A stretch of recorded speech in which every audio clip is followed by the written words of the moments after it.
Assalamualaikum warahmatullahi wabarakatuh. Izin Pak, izin memperkenalkan diri. Nama Tarani Dinasa, Divisia NIP 20204212 Kode NPT 2A.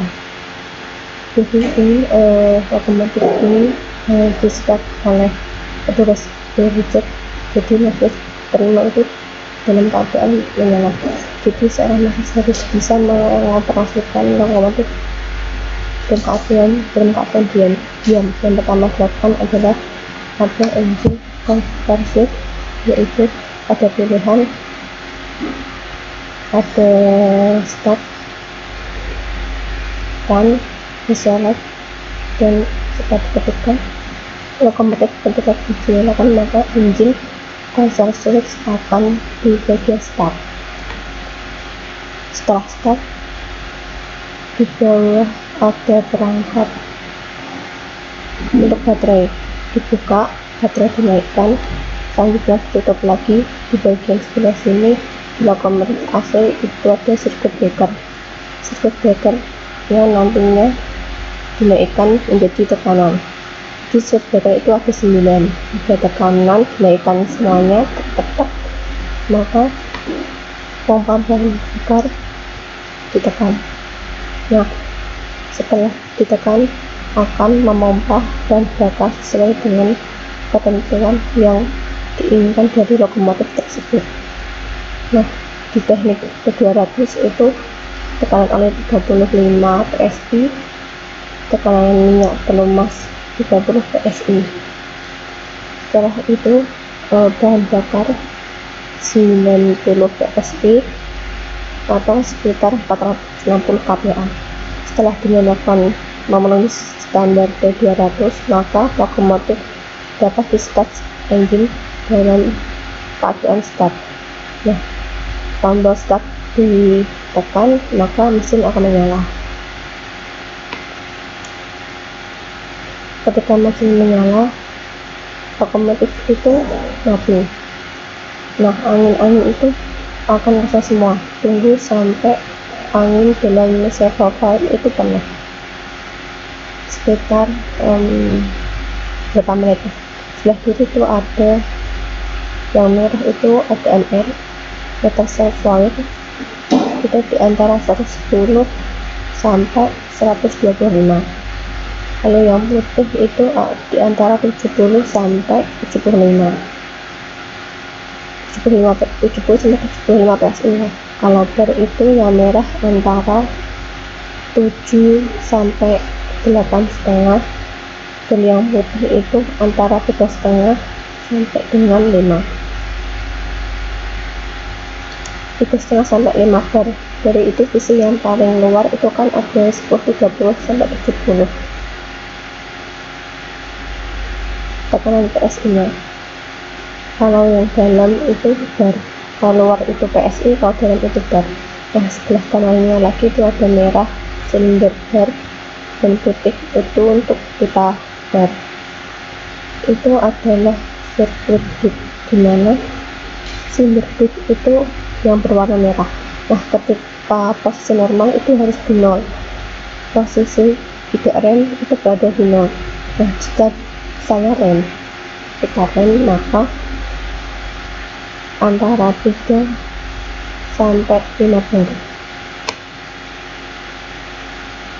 Ketika remnya mengikat atau antara 0 sampai 70 PSI. Dan yang berwarna putih pita bar itu normalnya itu antara 4 sampai 5,5. Ketika saya melakukan cek titik dan rangkaian yang putih akan turun antara 2,5 bar, dan yang merah 3,5 sampai 5 juga.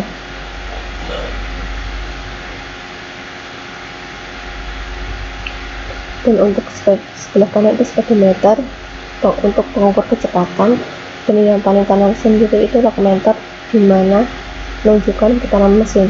Nah, ketika mesin mengoperasikan trotter atau menambah tenaga, itu antara 0 sampai 6, itu ya sistemnya. Tapi kalau lebih dari 6, 9 atau 12 maka akan terjadi pemutusan arus atau traksi motor. Ketika putaran terlalu besar itu bisa heat engine, yang kedua itu heat stop, dan yang ketiga ada heat open. Heat open yaitu ketika lokomotif akan memberikan keamanan. Jadi kalau terus-terusan tenaga itu putus, engine akan berhamburan. Maka ada sistem switch off. Open berfungsi untuk memutus bagian antara PM dan engine.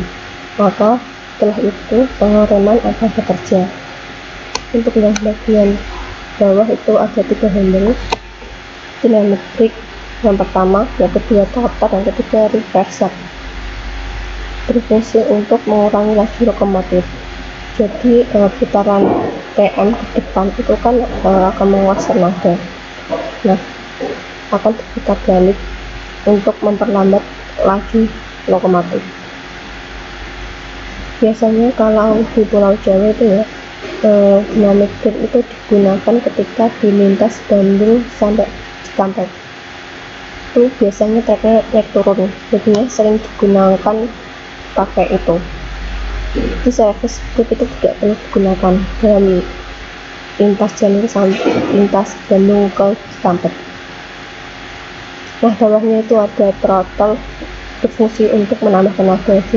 Jadi tenaga dari putaran mesin diperlukan throttle. Jadi semakin besar angkanya, maka semakin besar juga tenaganya. Yang bawahnya itu reverser berguna untuk laju lokomotif ketika masuk ke depan, ke depan dan ke samping, dan juga ke belakang.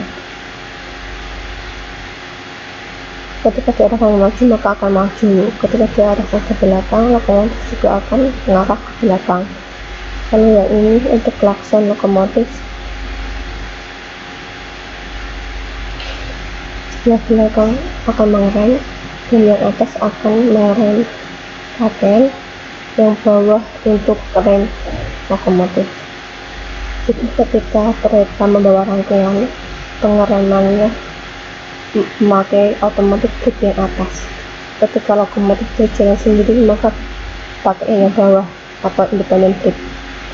Ketika membawa rangkaian di stasiun, untuk biasanya lokomotifnya kan berhenti di stasiun, maka memakainya yang bawah, yang independent brake.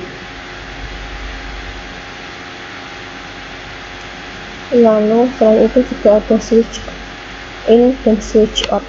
Itu digunakan ketika double traksi atau traksi ganda atau digandeng dua. Ketika lokomotif itu di depan maka akan diarahkan ke in, jadi switch in. Ketika lokomotif berada di nomor 2 belakang maka akan diarahkan ke out, jadinya lokomotif akan bergerak mundur atau ke belakang. Sekian video yang saya dapat tampilkan. Kurang lebihnya mohon maaf. Wassalamualaikum warahmatullahi wabarakatuh.